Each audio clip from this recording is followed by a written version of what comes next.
Morena, ladies and gentlemen, and welcome to the Risk and Assurance Committee meeting. I'm going to ask Councillor O'Brien to open our meeting with a karakia. Kia ora tātou, I mua tāku nei whakatūwhira tēnei o tātou hui. Te tutuku tēnei he mihi ki a koutou, I taka I raro I te mate kōwhiori. E no ana koutou I o koutou kāinga, ko te mea nui, kia piki o koutou ora wachira, tēnei te mihi atu ki a koutou. He rā anō tēnei, he mihi anō tēnei ki ngā wahine I taka I raro I te mate hu tae tae, tēnei te rā tautoko I a rātou, peki, ko te rā mau hāte mawhero. Wachira, tēnei he mihi aroha ki a rātou ngā wahine I taka I raro te rā atau mahatanga wachira, nei rā ngā mihi ki a rātou. Just to say to those of you who are sick at home, please get better soon, because our boat is a little capsized, there's a little askew, and all the best to you guys, if you get well soon. And just to acknowledge that it's Pink Shirt Day today, and yours truly is wearing his pink shirt, as my wife told me to, just to support all those who have lived that mate as well. So, nei rā ngā mihi ki atu, o tira ki au nui tātou.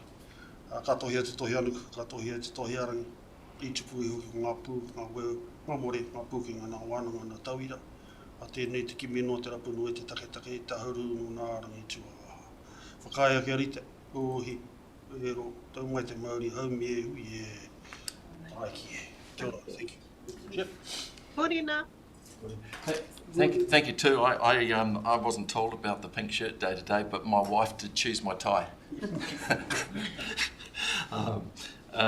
Just to mention that live streaming, folks, the Whakatane District Council are now live streaming our council and standing committee meetings held in the Tauthara room within the council building. The webcast will live stream directly to Council's website and to YouTube channel in real time. Now, the purpose of streaming our meetings is to provide public with greater access to the Council's debates, decision making, and to encourage transparency. And to those members of the public here today, all care will be taken to maintain your privacy. However, by remaining in the public gallery, it is understood your consent has been given if your presence is inadvertently broadcast. Please be aware that the microphones in our room are sensitive to noise, so please ask you to remain quiet throughout the meeting unless asked to speak. Health and safety, look, in case of an emergency, please follow the building wardens. Now, there are no members of the public here today. I think everybody here knows where to go on Pearce Road and know where the toilets are. There are no apologies today. I have to say that's a pretty amazing effort from our councillors we've got 4 of our members down with COVID at the moment, or something suspiciously like COVID, and you're making an extremely brave attempt to join the meeting. Thank you very much. I hope you folk do get better. It's not a very nice thing to have.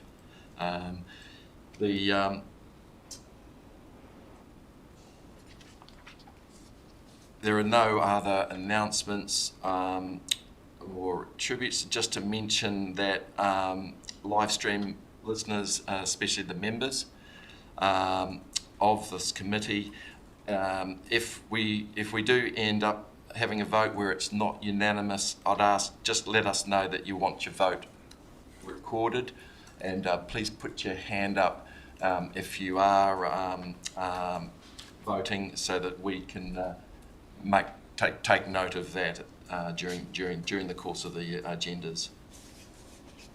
Conflicts of interest. Any members have any conflicts of interest to declare?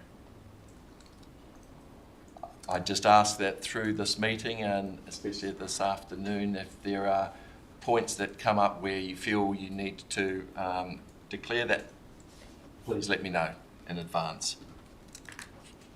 There's no public participation today, and so we'll move to confirmation of minutes. if we could go to page 8 of the agenda, and if there are any corrections to the meeting minutes. Got a hand up there, John Puller, Councillor Puller. Thank you, Mr. Chair.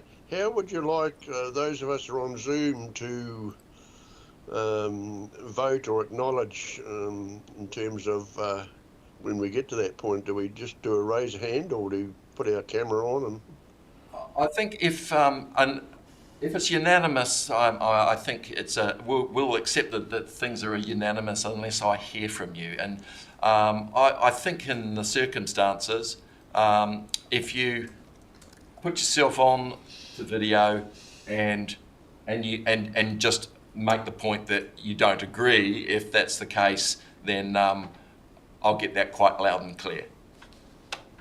thank you. Thanks for asking, Councillor Puller.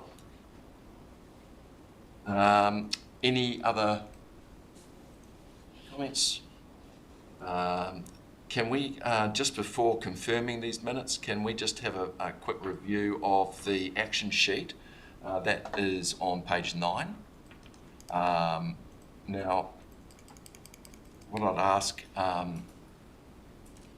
would that be something that, Gary, you can flick through that action sheet in terms of anything that requires updating, or would that be you, Steph? It's me. Yes, you, Gary. So PwC was unable to attend the last meeting, and we haven't got them for this meeting, so we will arrange for them to come later in the year. In relation to the further information request, again, we've covered that through briefings. Debt recovery, we are continuing to work through with Audit New Zealand, challenging issues to do with the annual accounts of Whakatane Airport CCO. So I'll need to wait until the next meeting to give you an update. Hopefully by that time we will have resolved at least the 2019 issues. The risk management policy was accepted in the last meeting, so it can be closed. And as we say, a report on the airport annual report is not in the agenda because of the scale of what we were covering today. So we'll give an update in the next meeting. Okay, and just in terms of those items, have we got a timetable around the invoicing issue in relation to the Ministry of Transport? We have invoiced the Ministry of Transport. The position wasn't the case originally, is now that they do require audited accounts in order to settle that. So we need to resolve the issues with Audit New Zealand. And in terms of that, what is our timetable at the moment that we can expect to have audited accounts? At present, we're hoping to have the 2019 accounts audited before the next risk and assurance meeting. I do have some concerns that then we have to go to the independent auditor that's been appointed for the 2020 through 2023 year. The team is trying to do some advance work for them, but they won't be able to close that audit until the 2019 year is closed. So I am expecting that we will get some settlement within the next 3 months and a balance before the end of the year. Great, thank you. Now, so I think we might have covered your question, Leslie. Yes, that's right. Thanks, Stuart and Gary. Morning, everyone. Fantastic. I thought that was why you might have your hand up, Leslie. I will comment. It's far from ideal, but we are doing everything we possibly can to keep it moving. So it's really we can't begin the process with the new auditors until we've finished with the old, and it's all very circular. Not a good outcome. But as you say, that's out of our hands at the moment. I'll just, can I move, if there's any other questions, I'd move that the minutes of the Risk and Assurance Committee meeting held on the 1st of March 2024 be confirmed as a true and correct record. Do I have a mover?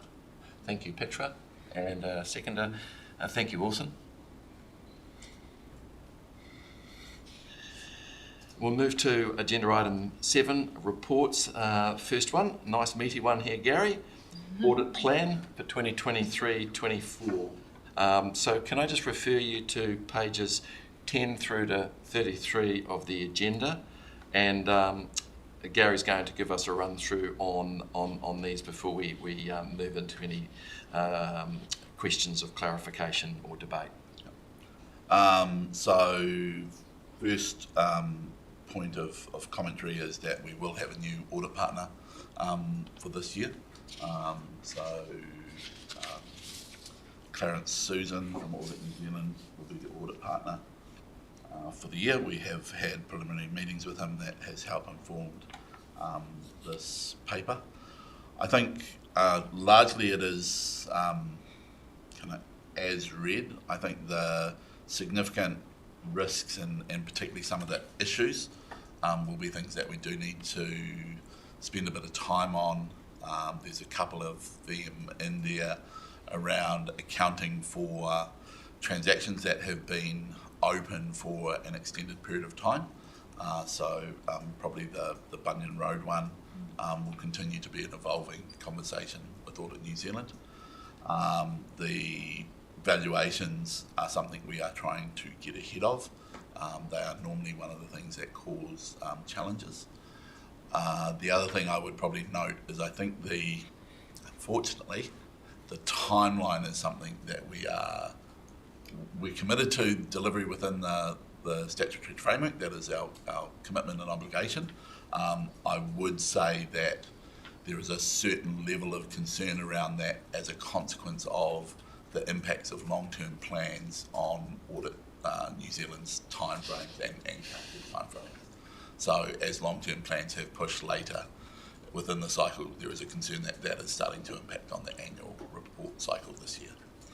As an example, in order to meet the long-term plan timeline for an unaudited CD but an audited LTP, we have had to bring Audit New Zealand in to do the audit of the long-term plan in the same period of time that they had originally intended to do the interim audit for the annual report. So we've already kind of got some knock-on effects going on. We will hope to recover that. We intend to recover that at the moment, but we will keep you up to date through the chair and through committee meetings going forward. Happy to take any questions. Right, I'll kick off. I saw your hand first there, Leslie. Please feel free to ask your questions. Yeah, no, thanks. It was just in regard to those audit risk issues. You know, they've listed Bunyan Road and the boat harbour and that.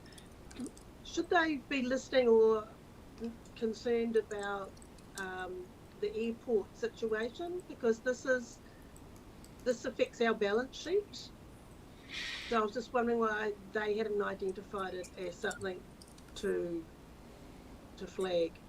Yeah, I think their position relative to our commentary, and I think it's from an audit accounting standards perspective, one of the critical things they're looking at is the security and confidence of the debtor, which in this case being central government. They are seeing as a low risk, so they don't see it as an issue of significance. They will probably make an observation around it in terms of audit findings and our process, but you know, there's a certain amount where that's circular as well, because they have a role within the audit of the CCO's accounts. So it's mostly because of the government they see as secure, so they don't see it as a risk issue particularly. Right, thank you. Mia Luca. Yeah, hi, morning everybody. I was just wondering about those two water items on page 11. What can you give me an idea of what exactly they're going to audit, given that we don't even know what those programs look like at the moment? I'm trying to pick out local water done well program and drinking water quality performance. Yeah. So one of the things that we always do, and if you had a look at our last year's annual report, you'll see some commentary around it. If you have evolving issues that have not yet manifested themselves with certainty within your financial statements, you do tend to make additional disclosures around those. So for example, last year we made disclosure around the change in government, and although we didn't have any specific legislation, we indicated at the last minute that the information from the agreements for the coalition, so that commentary. So they will probably be looking to make sure we make appropriate comment around the status of local waters done well as we know it at the time that we issue the annual report. Okay. Councillor James. Yeah, just to do with fraud risk. I take it we've got all the appropriate things in place as far as we can go. Absolutely, and we do disclosures both at the start of the audit and the commencement of the final audit and completion of the audit around any fraud awareness that we have. We disclose that to them. There are statements completed by myself, the CE and the Mayor around fraud awareness, and we've actually got those to draft at the moment, and based on what I know at the moment, that we will be disclosing that we're not aware of any fraud issues. Thanks. Do I have any other points of clarification? I just had a couple of quick ones here, Gary. I noticed that what's been happening in previous years is there's been this focus around fair value assessments and an almost circular type of procedure where even though I think we're having our fair value assessments being done by, I think it's WSP and Aon and a number of other what we call qualified valuers, yet Audit New Zealand are having these checked or second or almost. Is this checking of our own qualified valuations? Is this going to add to the timetable that you can see, given the track record that we've seen over the past couple of years? It remains something of a concern, but I'm expecting, based on the program of work that we've been doing in continuous improvement, and there's a paper later on the agenda to talk about some of that. Yeah. I'm anticipating that if those do become an issue in any way, we will be able to raise them and resolve them early in the process, rather than trying to resolve them while we're right in the middle of it. And I think that will give us the ability to have cleaner conversations about whether that work is actually adding value or necessary from an audit perspective. Okay, thanks for that. Looking at the annual report, at the report timetable, and I can see where we're going to be looking at providing that draft financial statement by the 2nd of September. Yep. The final audit begins on 9th of September, and then effectively every other key date has got to be confirmed on it. Yep. Yet we've got the statutory requirement of having all this done and dusted by 31st October. Yep. I'm not really that happy to see those key dates with a TBC next to them, to be perfectly frank. We received this plan fairly late in the cycle of delivering the papers for this committee. I will work with Audit New Zealand in the coming week and arrange for an update of those timelines to be delivered through you, Chair, to the committee members. That will indicate that we believe that these will be the dates that will be appropriate for meeting the timeline. So could I please ask that this be made an agenda item for the next Audit and Risk Committee meeting in August, I believe, is the next one. And that will probably be right in the thick of it, and probably a very good time to get a number of these things confirmed. And I think my only other point was can we get a heads up from Audit New Zealand just about some of the potential technical advice support requirements they're anticipating? We had a lot of these coming through last year and the year before. I really want to anticipate these, that they're going to happen. Can we perhaps at that same agenda item meeting to have in August, could we just have an update around what we're thinking and anticipating are going to be these requirements? Because when they come late, they really do add significantly to the timetable. Yes, I'm also conscious that there's the your comment that we've got a new audit partner, and my recollection is that tends to increase the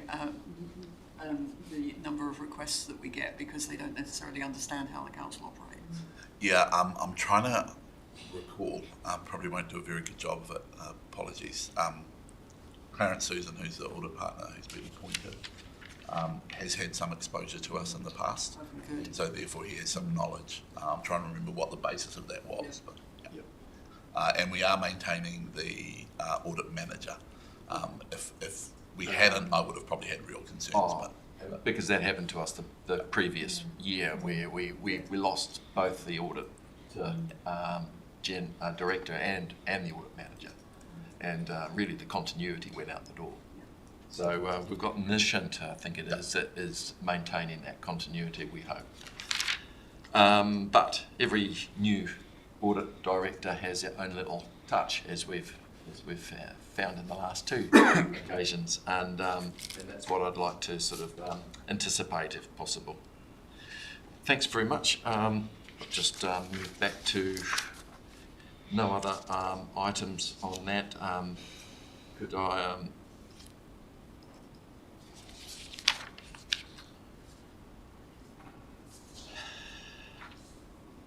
I'll move that the report entitled Audit Plan Whakatane District Council for the year ending 30 June 2024 from Audit New Zealand be received.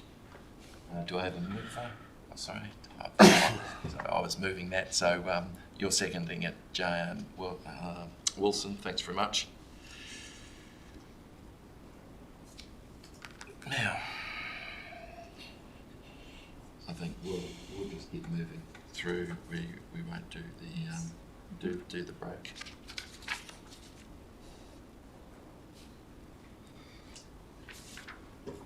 Item 7.2. This is the Management Action Plan update. Again, Gary, and will you be having Julie? I'll talk to this. You'll Julie's come back from leave at the start of. She was away for a month, so I'm probably leaving her move into it. So this is page 34 and 40 to 47 of the agenda, folks. So under normal process, you receive a report to governors from the external auditors that include a number of findings to which we respond as management, and they turn into a number of actions that we intend to deliver upon. The last few years has been very challenging because we've been receiving those findings essentially as we're going into the next year, so we have no window of opportunity to start to deliver on the actions before we're actually already in, so we always feel like we're behind. This year, you did receive the report from governors in the last meeting. We identified the actions and said we would come back. As we've done that work, we've decided to extend it into essentially a wider continuous improvement program across the function. The majority of those improvements are around the findings from external audit, but there are a number of other issues that we think are adjacent to that turn it into being managed more effectively as a work program. The paper is for information, and we have included an appendices which is more of a management operational issue. I'm probably not intending to go through those in detail in any way. The paper itself lays out where we think we are in terms of the focus areas, many of which impact on the audit cycle, but are also about improving our efficiency and effectiveness, increasing the information that we're able to provide across the organisation, both to the council this committee and to management to assist in decision making. The table on page 37 is the structure by which we will track where we are at in terms of those and give you regular updates. So you'll see at the moment within this scope of work, we're saying there were 24 open findings from the external audit. We've added another 13 adjacent financial services improvement areas. So we've got 37 items that we are focusing on delivering improvement across. We have worked through, based on amounts that we have already budgeted in this year that are part of our core, the resources that are required, which are fairly tight and minimal in some ways. So it is going to take longer than we would like to deliver all of these, but we're balancing off the cost impact versus the timeline to achieve them. So we will make a step change. I'm confident we will make a step change in this year's audit, and more confident that by the time we get to the following year, a lot of these will be fully in place and stuck in terms of the way that we operate. Thanks, Gary. No hands up from those members that are online. Are there any points of clarification from members? I've just got one, Gary, and that is on that chart. I was wondering if you could just confirm to me that I'm reading it properly, that the 2023 opening findings, where we've got 11 urgent, 26 necessary, 0 beneficial, 37 in total, it's exactly this. It's the same number as we have for the 2024 opening. Now, does that mean that they were from the previous? There's been no change to the previous? So no change from the findings we received in the last meeting from the 2023 audit. They are still open as of today. So we haven't closed any of those findings between the last meeting and today. Gotcha. I've put this in this format because this is, as we track it, we will be closing through the middle and we will see the bottom number come down. And so I've got a request. This is really good to have, and thank you for explaining that, and that helps me. Would it be possible, please, to, above the 2023 opening findings, can you please show us what the closing of the 2022? Because as with many of these findings, they're not always dealt with immediately, and we often have a large number of previous findings that are are using the word regurgitated annually. It would be really good to have that, because it gives us an idea of, are we actually are we catching up? Are we catching up, or have we got an accumulating total? And to comment, I will add it in. To comment, we definitely have had an accumulating total, mostly because of that issue of late closure of the audit and lack of time to deliver prior to the next audit findings. Thanks, Gary. Yes, John Puller, you've got a question, John? Yeah, thank you, Chair. You touched on it a minute ago about will we ever catch up, and it seems to me the goalposts keep shifting. So, Gary, you're under pressure now. Are you likely to be under pressure all the time, or are we going to get to a point where we're not free floating, but at least not having all these things come at us every year? Yeah, I mean, all I can really do is point to my experience, having been in similar situations in the past. It is. I've been in a couple of organisations where I've been in the same position, and we have gotten to the point where we are able to stabilise the improvements, and one of the words I do talk about is stickability. We deliver improvement that sticks with the organisation. If you do it in that way, you really start to see some efficiency and benefits. One of the challenges in the finance function is you have to do it in cycles. So, for example, with the annual report, you only get a chance once a year, really, to deliver those efficiencies. And by the time you've kind of gotten through that, anything that remains has to wait. You keep working on it, but you don't see the benefits until 12 months down the track. So I think the answer, a long-winded answer, Councillor Puller, I have confidence that we can deliver on this program. I would like to deliver it faster, but I think that would put us under too much pressure. So we will be balancing our BAU and the delivery of this program, which is why I'm thinking ultimately this is a 18 to 24 month cycle, by which time we will be at a position where I am more comfortable that we will not appear to be under the pressure we are at the moment, and we will deliver on your expectations more effectively. Thanks, Gary. I'd just like to add to the members too that if you look at the Appendice 1, 7.2.1, there's, and I've been through this with Gary, it's a very good, it's probably one of the best I've seen, action plan in terms of, you know, what the issue is, but importantly, who's going to deal with it and who's on the spike. And I think that's really great because there's a lot of granularity with that plan, and it gives me confidence that what we're hearing from Gary is how this is going to process through and achieve the objectives, which is to deal with the urgent findings and be able to sort of work through to a reasonably good program. And I think that is it's well worth your time to take a bit of a look at, because you'll get to see exactly what the staff are having to do. Look, thank you, Gary. Now, Mayor Luca, you did have your hand up. Is there anything that you wanted to say, Victor? I'll take that as an okay.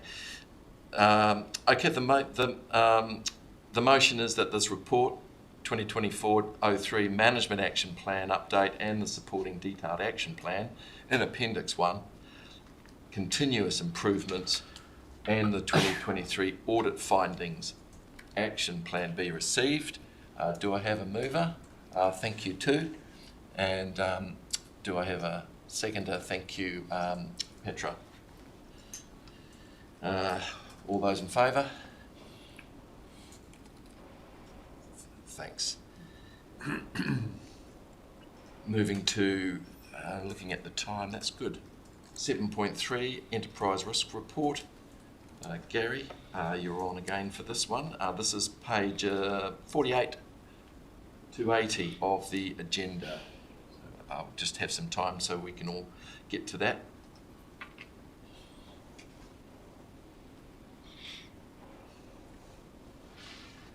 Thanks, Gary. I suppose the first observation I'd make is across the organisation is particularly you have the coordinators of this aspect of work, finance function and support functions, executive and tier 3 management particularly tied up in quite a lot of work in long-term plan. And obviously as that occurs, tier 3 managers and their staff having to pick up the load in terms of making sure that BAU, the really important stuff, continues to go on, right? We continue to operate every day doing the things we need to do for the community. I think I reflect on that, probably meaning that this and the actions associated with it aren't necessarily accelerating as fast as we would like, because we've had to prioritise what we focus on. So, you know, one of my concerns, I suppose, is I would like to see these actions kind of having more of an impact on reducing some of the risk, but I'm putting that in the context, hopefully, for you of the other issues we face. That having been said, I think one of the positive aspects in this environment is, although the environment remains challenging and has, you know, additional uncertainty in it, we are not seeing risks particularly increasing across the organisation. So at a micro level, there are certain things that, you know, pop up and get our attention. So I'm not saying that there's not risk there, but we're not seeing a real swing to an increasing risk perspective across the organisation. I think if you were seeing that, and we were raising it, then that would be concern that the attention we've had to give to compliance and process has come at the cost of risk protection in the organisation. So I think it's really important to at least reflect on the fact that we're maintaining the position we're in. We have included some commentary obviously around, as we are trying to do quite regularly now, on the major environments on page 49 and 50. So happy to answer any questions on those. Bottom of page 50, we've also made a comment, and you might be interested in it. It was requested, it wasn't on the action list, but it was requested at the last meeting, that we look at the sensitivity analysis associated with the long-term plan. So we have included that within this environment. It's almost like a bit of a standalone bit of work outside of the Enterprise Risk Register, but it definitely points to the things we need to monitor within the long-term plan, and particularly how the assumptions line up and how changes to some of those assumptions could influence the financial outcome particularly. And what's your and so what are the key things that you're going to focus on, Gary, with that? What are those key things for us to just keep in the back of our mind that those assumptions, when changed, could be materially, could impact us materially? Yeah, so I think one of the things, having done this exercise, and it does take some getting used to in terms of sensitivity analysis against multiple factors across multiple years, both upside and downside performance. I would particularly point you at the items in orange. They are, and the good thing is, we think our assumptions are not so far out that there is enormous risk, but these are particularly the items that we think we have to be careful of. So what page is that? So this is on page 80 in terms of the sensitivity analysis I'm Page talking about, 80, rather yeah. than the risks per se. I think just if you could just hold fire for a second, please, No problem. Gary, while we all go to page 80. And that was what I was looking to have explained. So really, it's the orange that operating costs, inflation, and then did you say it was followed by yellow? Yeah, so definitely going down. So we use the standard risk framework for this in terms of likelihood and consequence. Yeah. Because there's a lot of things where you would say, well, it's pretty likely that our assumptions will be different than what actually happens, but we're trying to look at what the materiality is against those. And against the assumptions that we've made, obviously there is a certain amount where there are some items we have a greater level of control over versus ones where the market probably dictates to us to a greater extent. The wage settlement assumption is one that I've highlighted in the out years. We're definitely seeing in terms of the commentary that we've raised within the start of the risk and insurance that the higher level of increases in wage settlements over the last couple of years have come down. But when you look out in a 10-year cycle, I do have concerns that our assumptions, as indicated, are probably more exposed to risk and uncertainty in that space. And I think the nature of global economic supply chain, all of that we've still continued to see, although it is not manifesting as extremely as it was over the last couple of years, I do think that it's not going, my perception is it's not necessarily, there's a risk, higher risk, that it won't return to the stability that we saw, post-GFC and the period leading up to the GFC. I think that hopefully, to a certain extent, the avoidance of shock, but I think there's going to be more volatility throughout the period rather than kind of like stability shock. So I think calling those out as areas we need to monitor carefully as we go through the next few years. It's no surprises. We do it all the time. Yes. But this is kind of saying that not only do we do it because we do it because we have a framework that helps us to make sure we check it. Having done a similar exercise across other organisations, I have found that this creates a really good framework as we come to the next long-term plan to compare how we identify the likelihood consequence versus what happens. And so we're able to actually measure quite quickly the ones that caused the variations between our plan and our actuals, because they stand out against this model quite easily.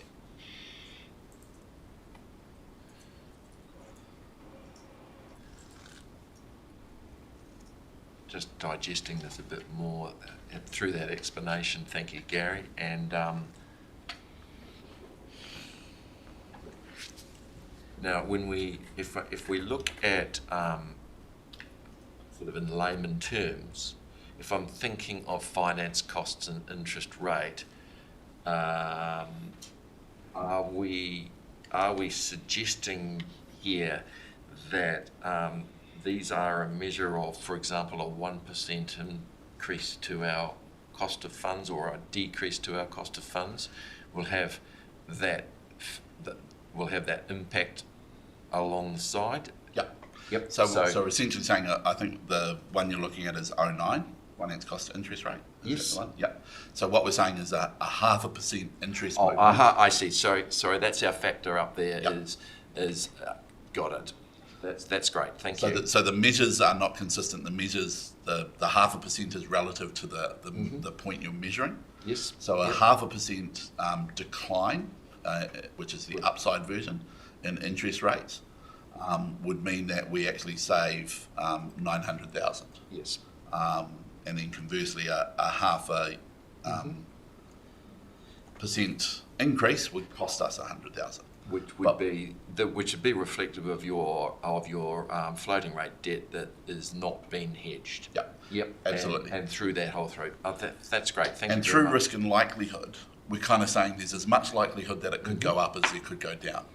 Some of them, however, you will see that the upside likelihood is less than the downside likelihood. It means there's more chance that we would have negative consequence than positive. We may have positive, but it's more likely to be negative. We can't call that now and we don't adjust for it, but it means we need to monitor it more. This is really fantastic. Thanks, Gary. And I mean, what is really an eye-opener here is just that impact of compound inflation and just how brutal a thief it actually is to council's operating costs. I mean, it's really this is very good, very good. I'd quite like to spend a little bit more time on this. I think it's a really, really helpful heads up for council and for the members. If you could, we are running quite well to time. I'd quite like you to talk a little bit more to it, Gary, in terms of the things that you've seen through doing the sensitivity analysis. The things that have really sort of made it important for you as CFO and GM business partnering, how that's influencing, and we've talked about inflation, we've talked about interest rates and wage growth. Other things that you think are really worthy of kind of having a heads up on, and also views around the sense of direction. So, a classic example would be looking at O2 rates collection in terms of the likelihood of upside versus downside. And you'll see there, even in year one, we're saying, the chance of upside rate collection improvement ultimately is as we measure it, a 2. The chance of rates downside collection is a 6. That's where I talk about the impact is more likely to be on the negative than it is to be on the positive. But this helps to identify these particular things as you go through the modelling that you need to then design your management controls, not necessarily to make sure that you have solved the problem already, but that you are monitoring the issue more closely. I think I'm sure one of the councillors online would be particularly interested that we have that on there, because I know, Councillor Rimmick, it's a concern of yours that the collection has a negative impact, and that has a knock-on effect through the annual plan cycles relative to the rates percentages.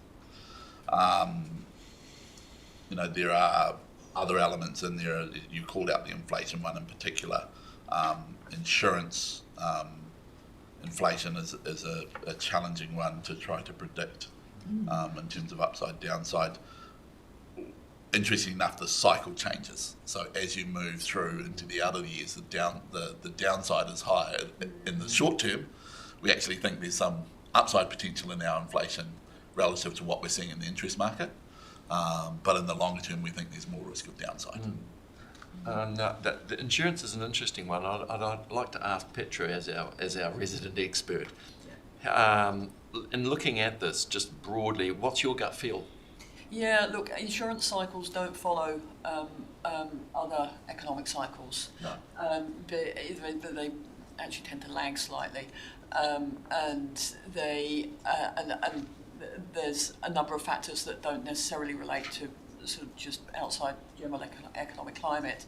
An awful lot of it is around sort of capital appetite and things. So yeah, I think we're currently in general terms a hard market, which means that the rates are going up very quickly, and you would expect that to soften over the course of the next few years, and those rates to come down.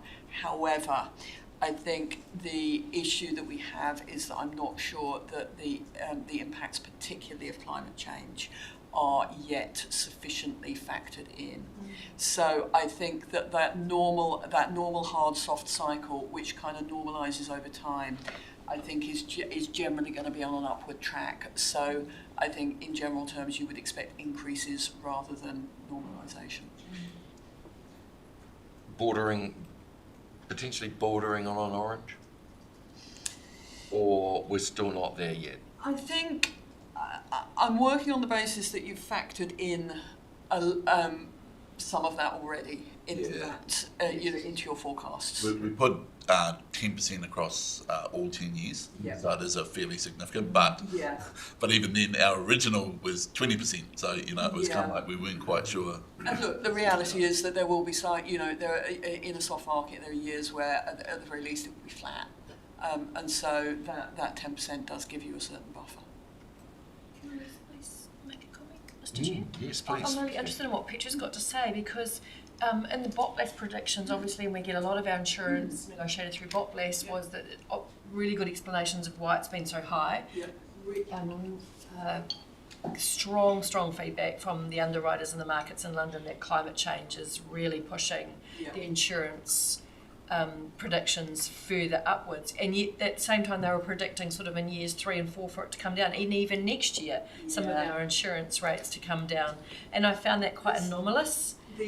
Yes, and they are very much predicting on that usual hard soft cycle. Absolutely. So I think the difficulty is that insurance rates historically have always been based on historic risk experience, and you look back over time and you say, right, what's happened over the last 10 years, 20 years, whatever. You do what's called an insurance burn, which is you basically say, well, on average that's what it costs over that period of time, divide it, and there's your technical price, and that's fine if that historical data is accurate. But where you've got an increasing risk, that historic data doesn't really work. And so what you find is, what we're finding now is that insurers are now having to come up with new ways of pricing that predict the future rather than just reflect the past. And this is the conundrum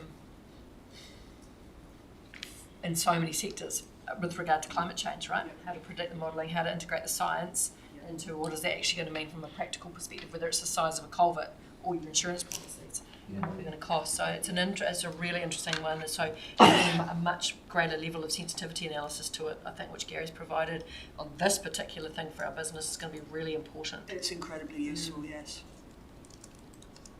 Thank you, Mr. Chair. Interesting conversation, because it's who's got the crystal ball. This is very, very good. I'm going to probably find, Gary, that this is going to be one of my most exciting and regular features. And I will talk to you about how we might bring this into the sort of the opening, it's almost like the opening line of, is there any change to it that we're anticipating on a quarterly basis? Because it's a very intuitive measure, and I think it cuts to a lot of the councillors' concerns when they are looking to try to identify where the costs are manifesting, especially in increases. And I like this. Thank you very, very much for doing that. Mayor Luca, I do beg your pardon. I see your hand up.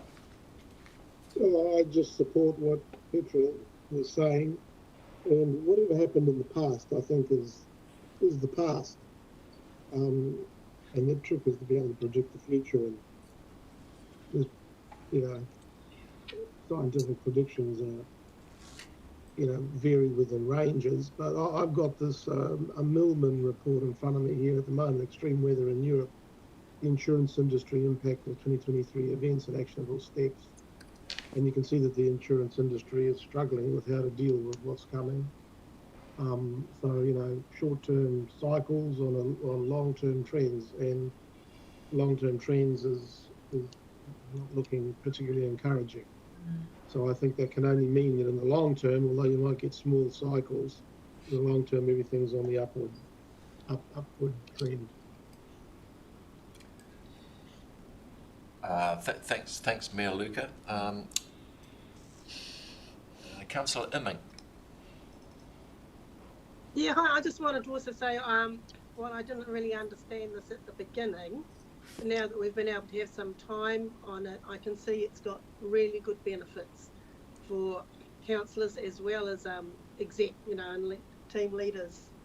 And yeah, thanks, Gary. I was nodding while you were saying, Councillor, you're pleased about the rates collection.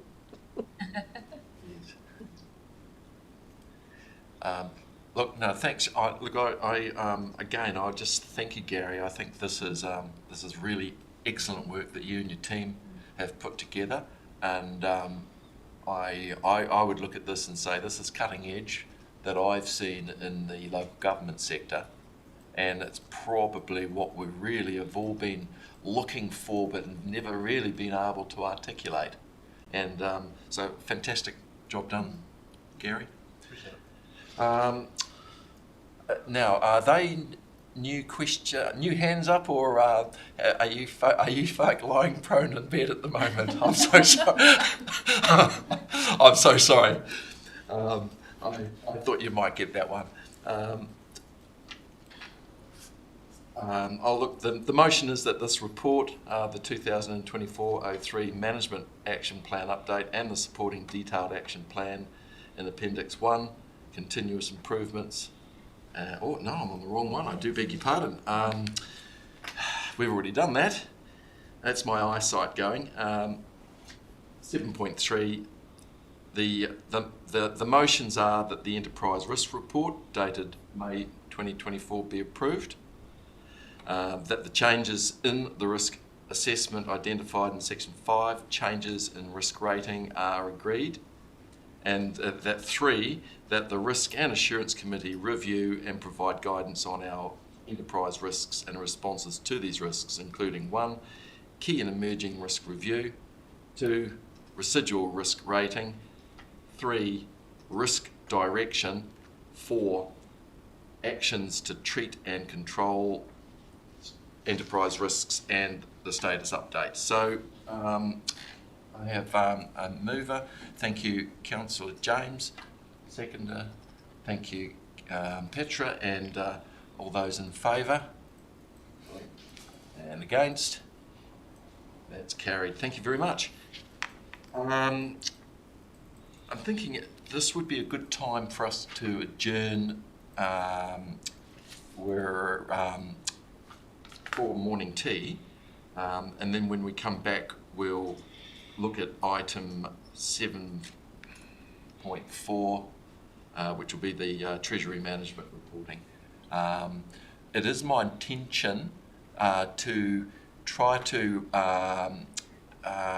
bring the lunch forward in order to meet certain timings in the afternoon where we have some external legal counsel at particular times, and I'll be looking to juggle that. So when we come back, we'll move through, anticipate that we may well be breaking for lunch half an hour earlier than that is on the agenda, or anticipating to do so. Keeping it a little bit more fluid today, folks. So let's adjourn for 10 minutes. I think back at 5 minutes past 10.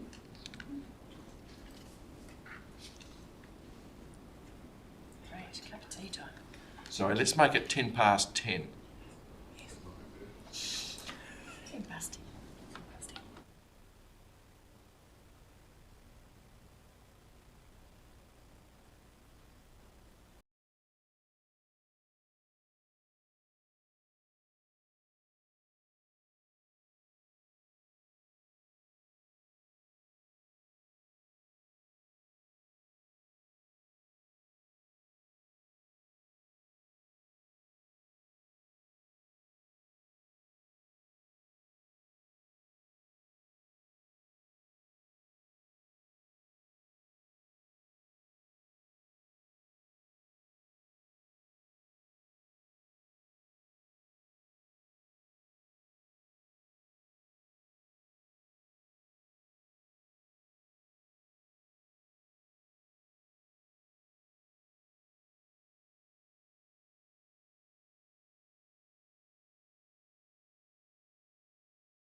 what you. Welcome back, folks. We're just going to go straight into the next agenda item, which is 7.4. This is the Treasury Management Reporting as at 31 March 2024.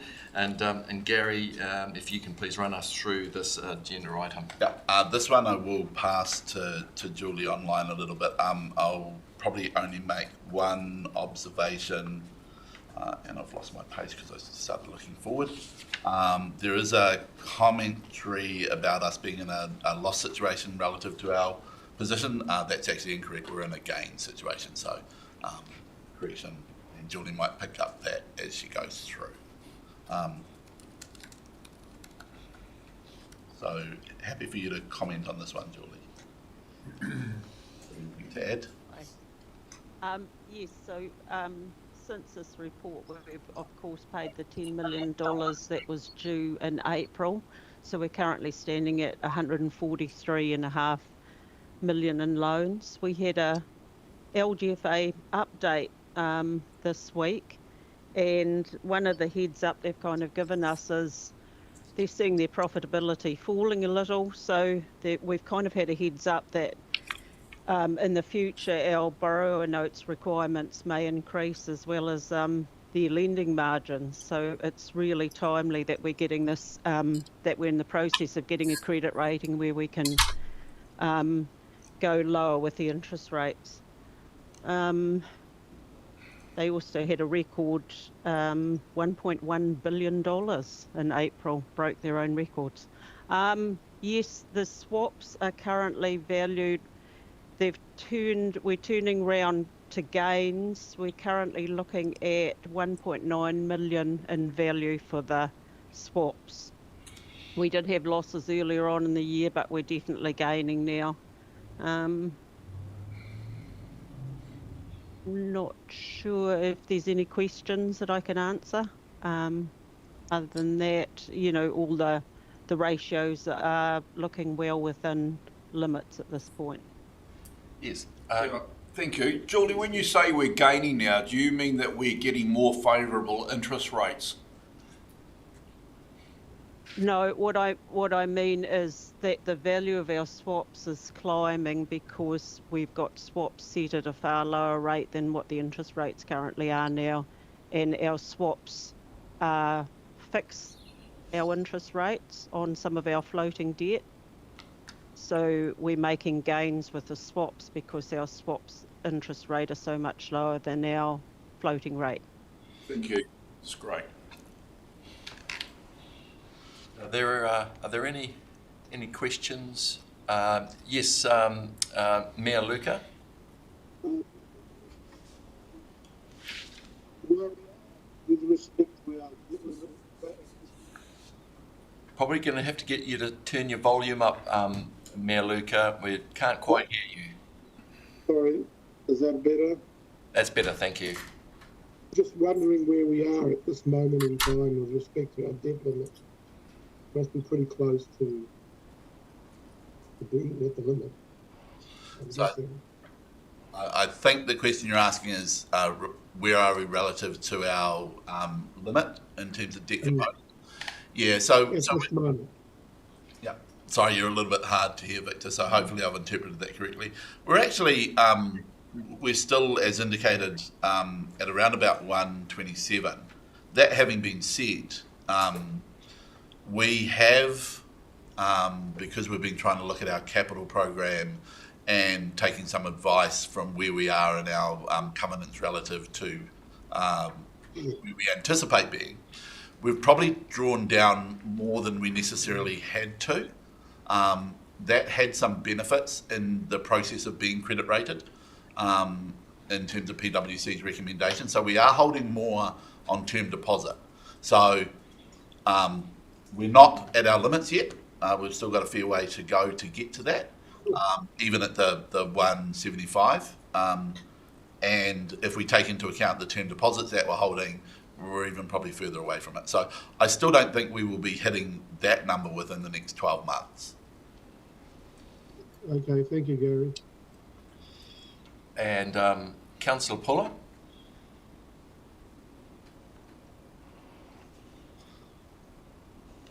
I'll give you a little bit of time to reach to your volume button there, John. Sorry about that. Thank you, Mr. Chair. Just on that note about the interest, so are we getting more money for our deposits in terms of interest than what we're paying on the loan money? No, not so much that. The gap between what we are paying and our term deposits are not as wide as you would expect, but the interest rate that we protected through our swaps is lower than the interest rate we're having to pay. So it's a little bit of a combination of both, John. It's not as far as you've probably questions indicated, but there is an element of that. But that's a really, really good a good point to bring up, John. And actually, what is, if I might ask, is that when we do pre-funding, I think it's always useful to show very quickly what the cost of the debt is. So that will be a fixed rate, and what the deposit rate on the pre-funded debt is showing, so that we can see if there's a positive or a negative gap in relation to those. It's a really good point, and it's a good addition to have to the reporting. Please, Julie. I suppose, Mr. Chair, if I may, you guys would be monitoring what the interest rates are all the time. So if you get a good rate, you'll be there, I guess, isn't it? Because some ways it doesn't make sense to borrow money when you're paying more for it. Yeah, absolutely, and we wouldn't generally do that, but we also looked at some of the upsides in terms of the credit rating process. Yeah. And with the shape of the yield curve, where we have high short-term rates and lower long-term rates at the moment, you can have that situation where the bond that we, or the floating rate note that we undertake with LGFA, depending on whether we've hedged it or not, can be at a lower level than the deposit rate, which means that that can be an advantage to doing pre-funding. And it's certainly something that's always considered, and that's what's considered by your advisors, PwC. I had one point, I just go to page, it's page 83 of the report, but on the Stella, it is page 84. Yep, page 80. It is page 83 on Stella. Counterparty credit limits. I'm just a little bit curious that our policy gives us a $40 million limit for ANZ and BNZ, but here we seem to have two $10 million limits, one for derivatives and one for investment limits. And so whilst this is saying we're not compliant because we've put too much money on deposit with the ANZ, I don't think this is correct. I think we're actually well within our limits. Am I right on that, Julie? Yes, I'm not sure where we got that split from, actually, but yes, and certainly it's corrected in April, even if we did have that split. But yes, you did raise that split with me, and I went back to have a look where we got those limits from. Yes, all up it's 40. That's so right. Yeah, so just to let the members know, our actual total limits on ANZ and BNZ are 40 million each. Okay, and that is in our Treasury policy, which you're going to see as the next agenda item. So there is no breach. We are fully compliant. And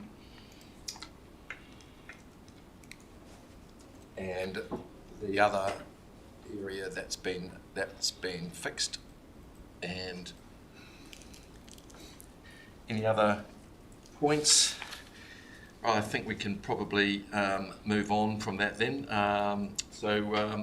The motion is that the Treasury Management Report as at the 31st of March 2024 be received. Do I have a mover? Thank you, Wilson, and thank you too for seconding that. All those in favour? And against? Now, Victor, is that your hand up? I'm sorry, did I miss that from you wanting to talk to the item? No, that was, I forgot to take it down, sorry, Stuart. Oh, no problem, Victor. I just, or I thought that was you saying that you didn't agree. So that's, if I don't agree, I'll let you know. If you don't hear from me, it's because I'm in agreement. Brilliant. Thanks, Victor. That's carried. So moving on to item 7.5.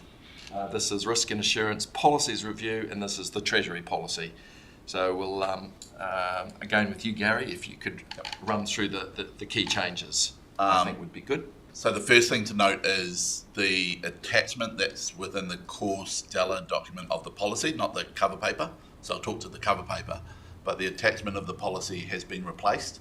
My error, I got out of sequence on some of the version control, so you will have to look at the appendices to see the correct attachment. I'll talk to the differences in a minute. Just to confirm a couple of things that are covered in the cover paper, just to reaffirm them.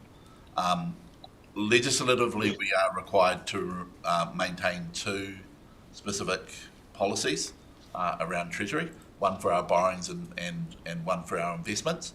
It is common practice to combine those into a consolidated Treasury policy, but we still meet the legislative requirements because we're covering the two components. This policy is required to be reviewed on a 3-yearly cycle within the long-term plan process. So we have to complete this, and we'll have to have it adopted prior to the adoption of the long-term plan. The major points probably, other than cleaning up some of the delegations, references to titles, kind of administrative cleanup. We've added some additional components to the appendices in terms of roles and responsibilities to make sure they're more closely documented. And then particularly the difference between the Treasury policy and the paper versus the appendices is we have had to, relative to the long-term plan, we have identified the limits that have previously been discussed in terms of the borrowing limits and the interest limits. So you may recall the previous policy was at 150% borrowing. Our long-term plan 2031 took it to 175. As we've agreed through the EER, the intention was to take this to 250%. So that is reflected in here. What we have had to do, however, obviously, is we are not currently credit rated. So we have had to design the policy to future-proof it so that it reflects 175 as the covenant limit from LGFA if we don't get credit rated, but is automatically going to 250. So we couldn't simply say the policy is 250. You wouldn't be able to deliver that if we didn't get credit rated. So what we've essentially said is the limit is 175 if we don't get credit rated, and the limit is 250 if we do get credit rated. And so we've tried to future-proof it so you don't have to try to redo the policy halfway through. That was the observations from me.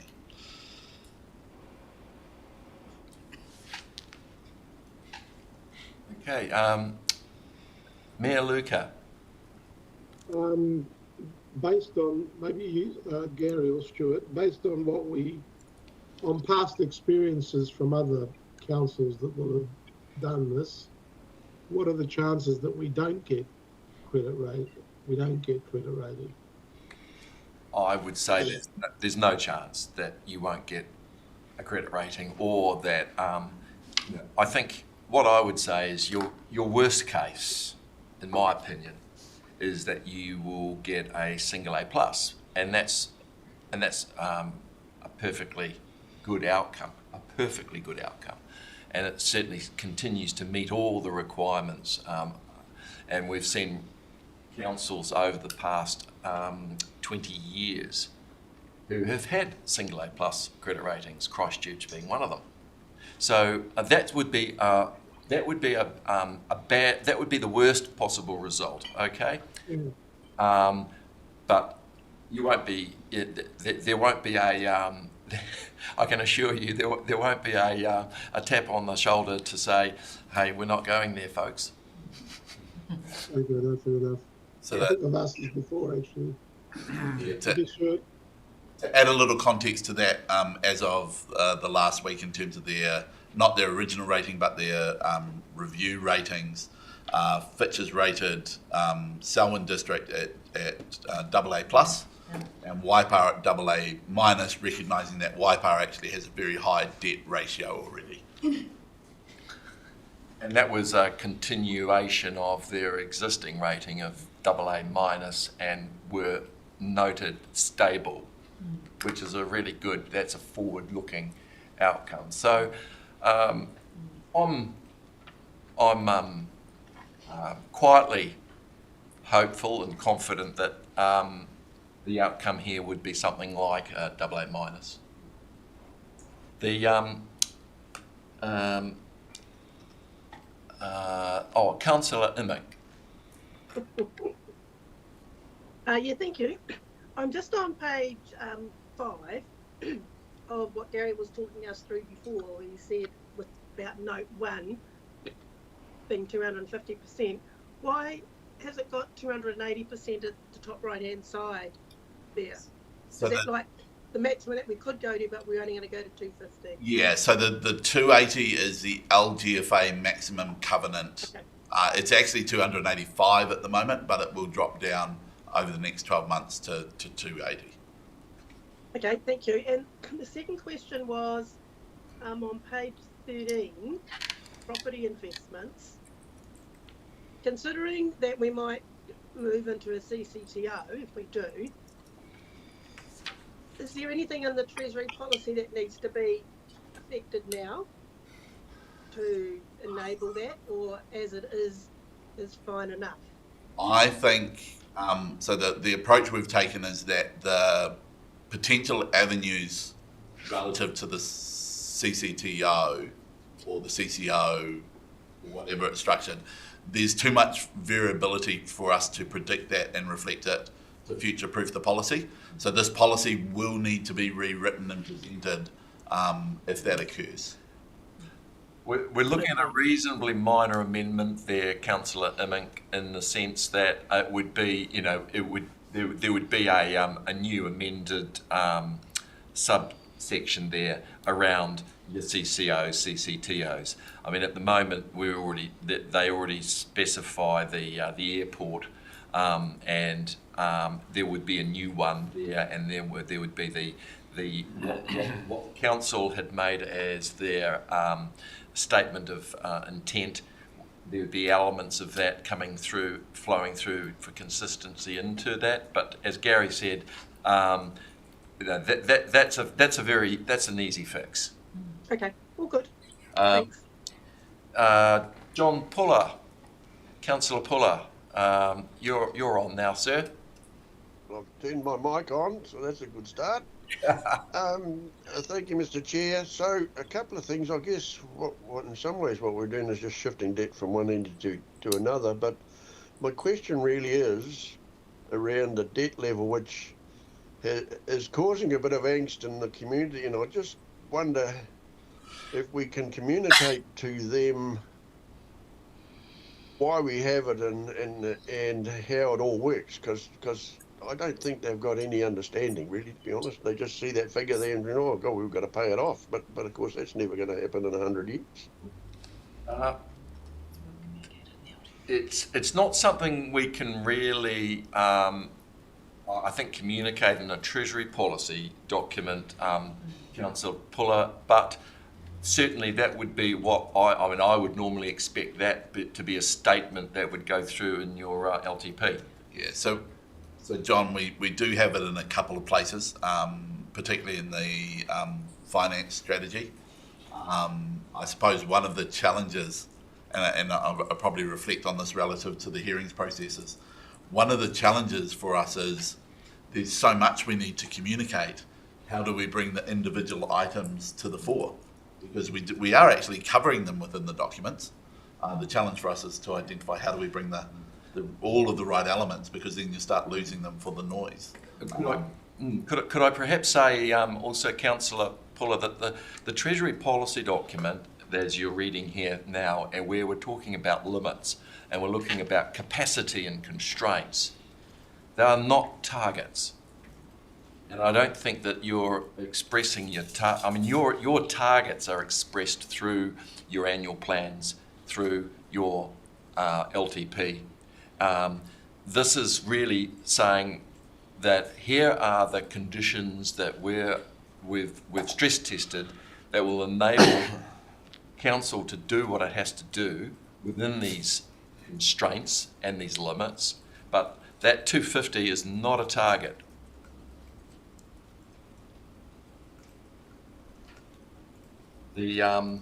Thank you. Yes. Look, I just had one point that I was wondering if we can either, and we don't need to redo the document, but where we talk about the Harbour Property Fund, and there's a reference to the Harbour Property Fund SIPO, and we don't appear to, within reporting, show transparently what the Harbour Property Fund is and how it is reporting. Now, I know that you essentially, in the way most councils internally manage funds, is that they sometimes talk about their internal cost of borrowing being an internal rate that they utilise to provide to those funds. In your case, I think yours is more around term deposits, in the sense of the fund, if the fund has cash. Or we actually do provide a reserve interest allocation. So we don't do it through the statement, and we do it based on an internal rate of return. Internal rate of return. Which is consistent with the external rate of borrowing. And I think that should be articulated in relation to when we're talking about the Harbour Property Fund, because that just closes the loop in terms of transparency. Yep, we will add that in. Thank you. That was my only point. Are there any other comments?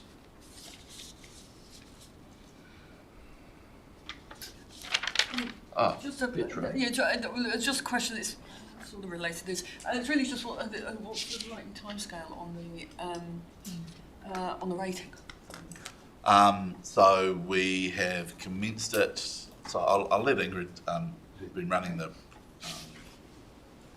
RFP for this, comment. Probably knows it better than me. Along with Julie. So we've instructed Fitch to start the rating process, and we've given them a time frame of between 4 and 6 weeks, and they are on board with that. Fantastic, so it's pretty quick. So would that be end of June? 6 weeks would be, take it to the end of June, potentially at the latest. So we'd have it before the LTP is approved. There's a very good chance that will be. Great. That was one of our key highlights in the RFP, was highlighting if they could do that in time frame. Thanks, Ingrid. And I met with Fitch yesterday and stressed upon them the importance of that. Thank you, Stu. That'll be very helpful. Give us certainty. Okay. I'll look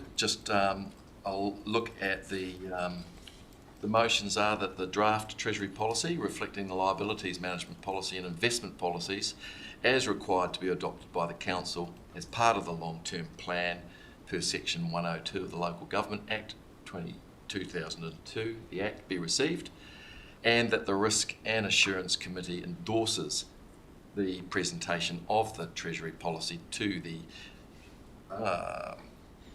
Environment, Energy and Resilient. That's actually it's the Risk and Assurance Committee. No, so I think point of reference. So what has to happen with this policy is it has to go through with the draft long-term plan to EER, and then EER need to recommend it, the LTP, including this policies, to adoption by council. Thank you for that clarification. That's my bad. I should have actually read that and picked that up at the beginning. So to the Environment, Energy and Resilience Committee, who have the delegated responsibility to develop Council's long-term plan and presentation to Council for adoption prior to the adoption of the long-term plan 2034. And 3, that the Risk and Assurance Committee note that the draft policy will be made available to Audit New Zealand. Do I have a mover? Thank you, Wilson. Seconder. Thank you, Petra. All those in favour? Against? Carried. Now, thinking timing-wise, will be good for this in terms. Just having a look at. We should be able to do this. Good. Okay. Moving to agenda item 7.6. Significant forecasting assumptions for the 2024-34 long-term plan, interest rate, credit rating assumptions, and the update May 2024. And this is on pages 128 to 138 of the agenda. I'll talk to this briefly. So, as part of the long-term plan process, originally in August we presented assumptions to this committee, which has delegated authority relative to the financial assumptions for the long-term plan. Again, this is one of those ones where it goes from here to EER to Council. We agreed at that point to pick up the Burl, essentially the August published Burl statements relative to the inflation assumptions. And at that time we used the PwC Treasury report, which was using a long-term plan 2031 waters in, waters out scenario to assess the interest rates. In October, we received an update to the Burl inflation projections, which we added into the assumptions, but we left the interest rates as they were. Obviously, as we've moved into the latter part since then of the long-term plan, Burl has not released any additional updates relative to their inflation assumptions, and therefore we are not proposing to change those in terms of the long-term plan. The comment I would add relative to that is, and I think we talked to this at the time, the Burl inflation assumptions were anticipating, as the market was expecting, that inflation would be coming down.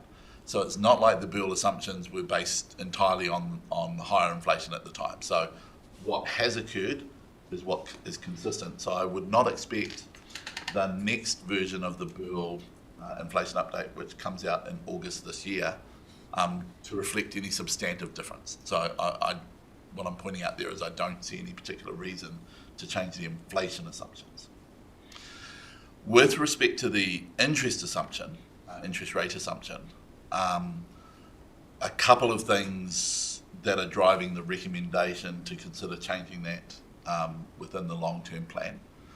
The first is, as we've drafted the long-term plan, we have a better understanding of the potential borrowing requirements and the timing of those borrowing requirements. So we have been able to provide those to PwC so they can update essentially the debt profile and therefore predict a more accurate interest projection in the future. That interest projection is still based on current the MBK market interest rates. So they do not independently decide that they think interest rates are going to drop in year 3, 4, 5, etc. They are using the current market assessment of future interest as a basis for their driver. That means that they can more accurately put into the LTP an interest rate projection. What we have then added to that is asked them to give us a version of that interest rate, assuming we become credit rated at least AA minus, noting that if we become credit rated, we get a 15 basis points, so a 0.15% advantage on our interest rate that we're able to secure on our lending. And if we become AA rated, it's a 20 basis point. So 15 becomes 20, not 15 becomes 35. So 15 basis points at AA minus, 20 basis points at AA. We've taken the conservative approach, assuming that we would be AA minus rated at worst. So we are recommending in here, as per page 131, to change the interest rate to the AA minus recommendation model of PwC from May 2024, and to use those assumptions within the LTP. As you'll see, although there's a basis point adjustment relative to the numbers we're presenting, it actually doesn't have as big an impact on year one as we would predict, because the amount of debt is lower. So the benefit is the benefit in 2025 at a lower debt level is largely offset from the fees of being credit rated. From 2027 onwards, you start to get a greater benefit from the basis point reduction versus the offset of fees. So you start to get a positive impact against your rate position.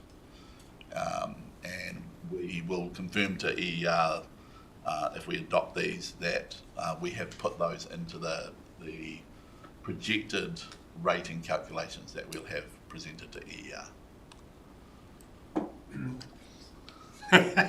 Sorry. Pardon?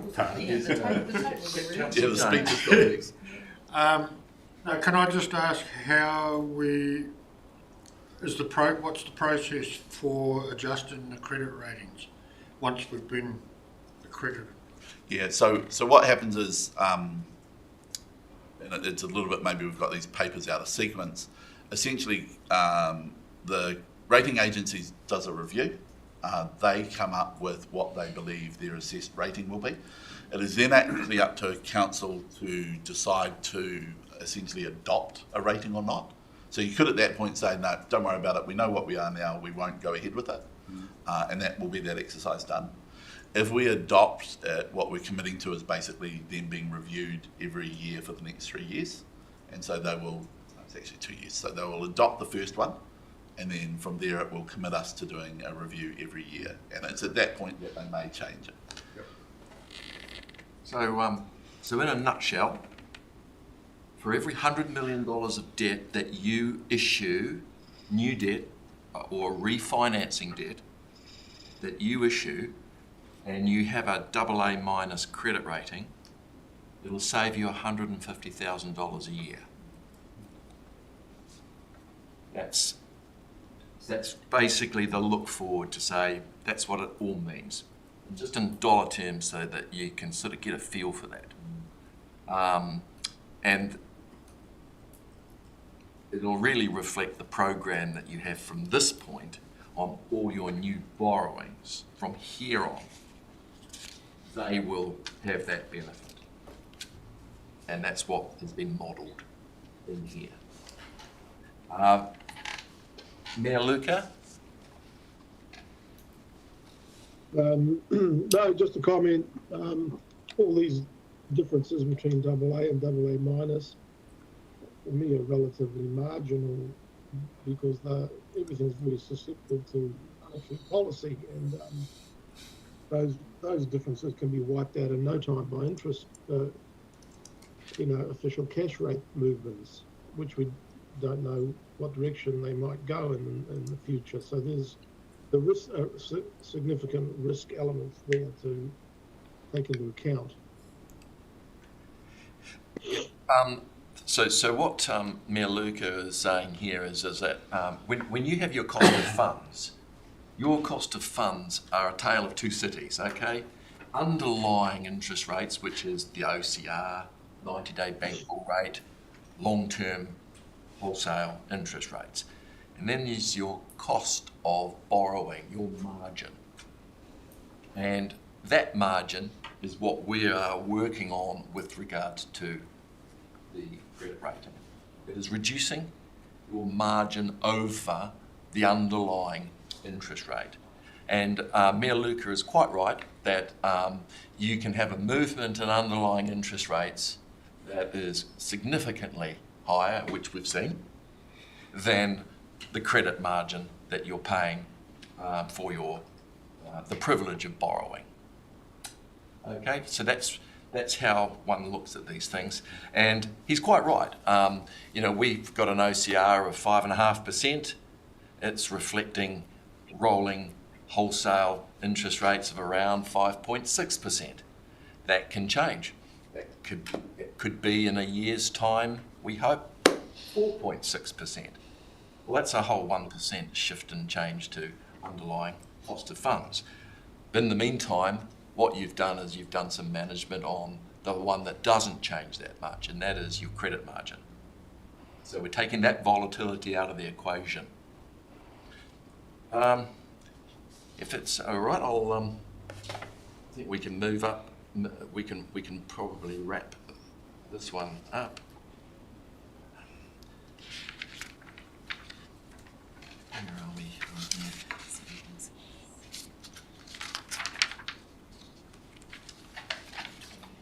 So the motions are that the Risk and Assurance Committee receive the significant forecasting assumptions for the 2024-34 long-term plan, interest rate credit rating assumptions update May 2024, and that the Risk and Assurance Committee endorses the use of the PwC cost of funds analysis May 2024 interest rate assumptions on the basis of a AA- rated scenario, and that the item 3, motion 3, that the Risk and Assurance Committee note that the assumptions will be made available to Audit New Zealand.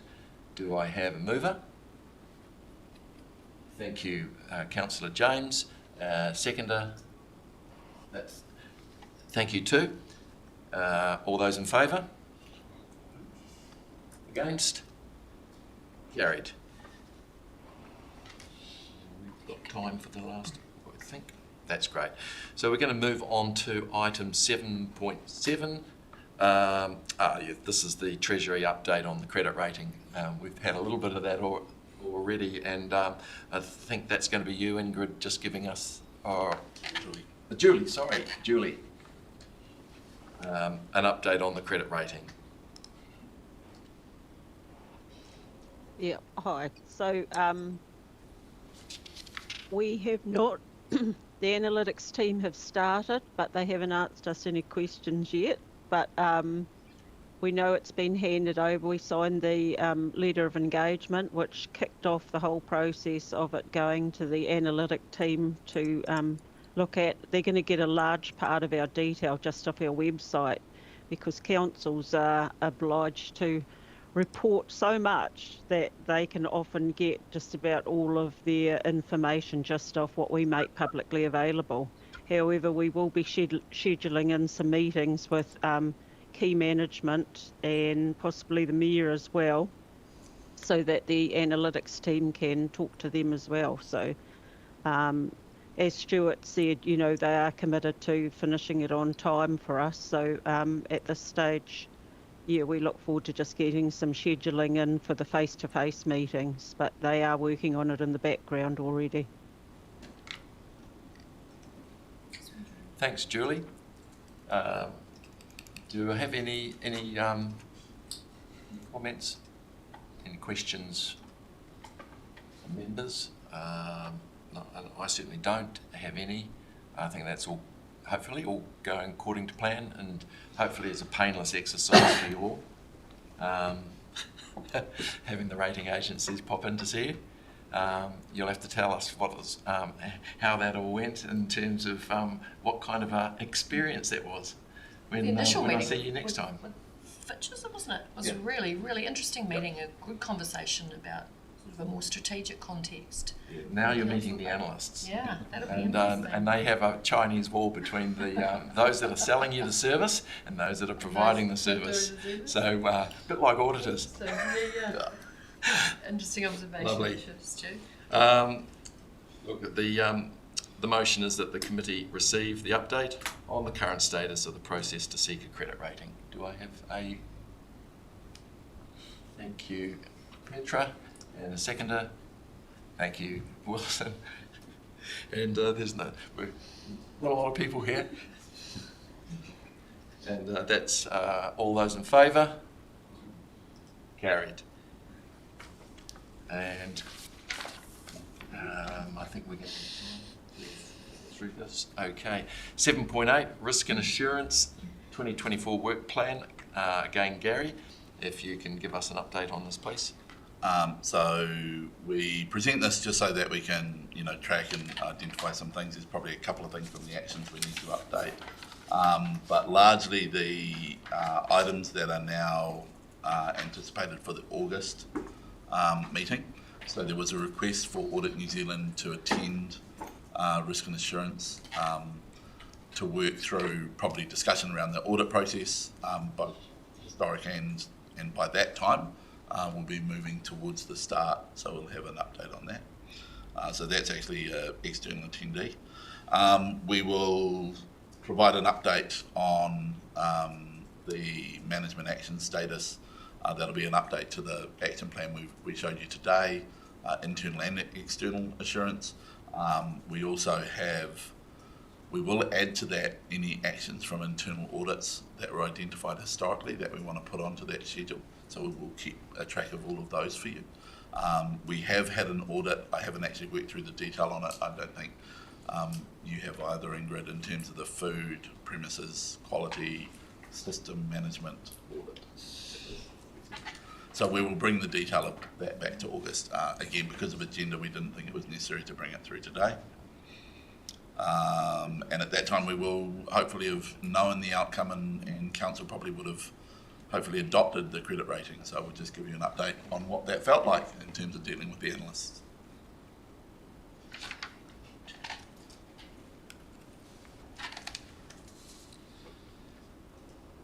I had one just note, and that is that I had anticipated that we might have the audit report to management presented at this committee meeting, and then that would be followed by the auditor and member only time. Really the congestion of LTP and other areas that just did not want to take that focus away from that very important function. So that's why that's been moved to the August meeting, and we should be in a much better position to sort of take a deep breath and see what it all means. So thanks very much, Gary. Do I have any comments?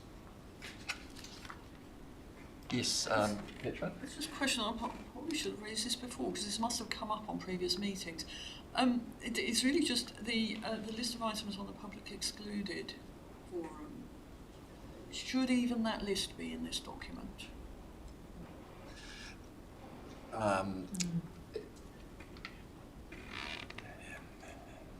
Is there we might check whether there's actually a requirement for it through.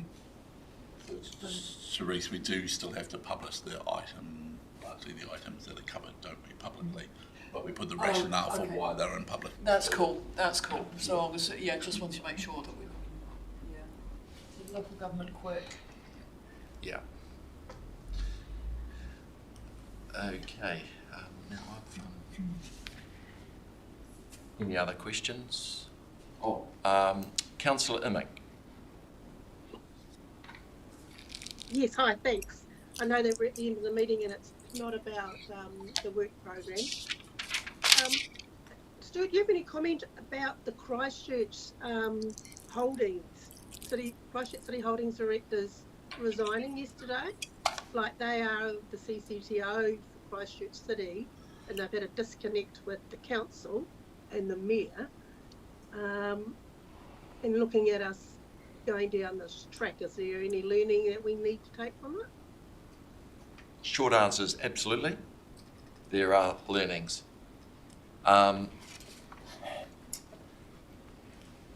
There's a tension. There is a natural tension that will occur with CCTOs and CCOs in the event that, on the one hand, you're giving an independence and a commercial arm's length environment for those directors to engage in their activities. But on the other side, you've got you have a power to determine who those directors are. And there's always going to be this tension of a CCTO doing what the CCTO is wanting to do, in the sense of isolating far more of a commercial focus than one might say the for well-being's focus that is prevalent with a council. And so you will always have those natural tensions. And the risk is that occasionally one might see a CCTO moves away from the strategic alignment of what the council want. And that departure creates the tension that you're probably seeing at the moment at Christchurch. I think, like, with just trying to read between the lines, it sounds like the council wanted more dividend coming back to them, I guess, to offset rate increases. Yep. Which is our intention as well. Oh, well, so do you set something up before you set it up? You know, about like what your expectation of that might be. And those should normally be articulated at the outset, which is, you know, I haven't gotten into the weeds. I can guess what's happened. Happy to have a chat offline on that one. You know, that's why I was just hit the news, and I just thought, oh, yes. Gosh, that's useful. Okay. Look, I think we'll close off. Sorry, is there a? I was just Councillor suggesting, Mr. Chair, that probably that sort of item that Leslie, Councillor Emmerich, was talking about would be in the terms of reference, I guess. Mm.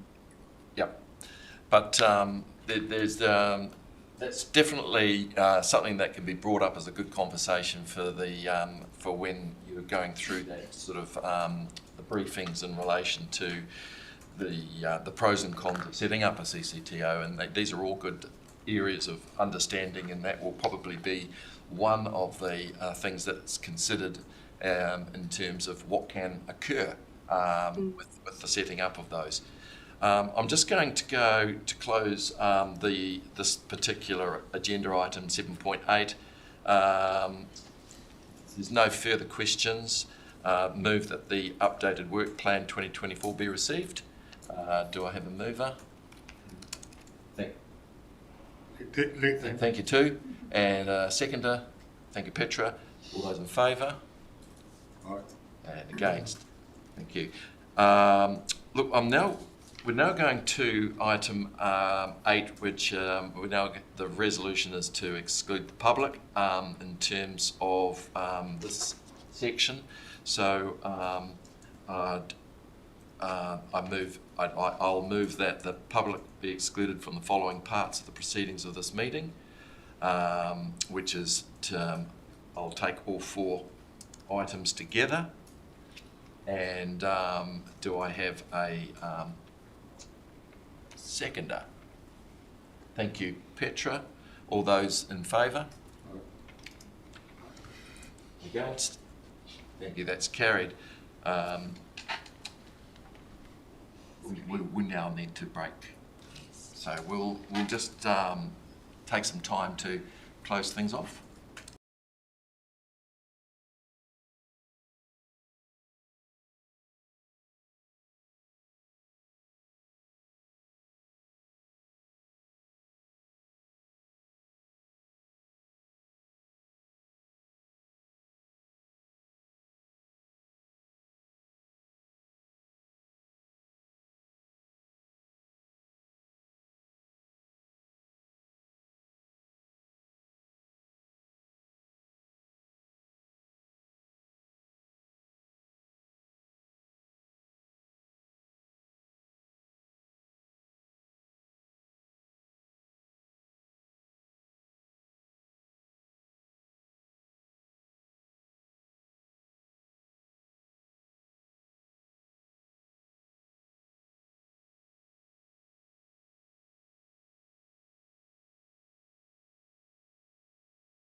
we've just moved back to the public meeting, and I'm just going to ask Councillor O'Brien to finish with karakia. Kia ora tātou, te nui tātou, kia tau kia tātou katoa e tātou whera tātou wari, te uwharaiti. E te awa o te atu, i te whiwhika tahitonga, i te warua tapu ake.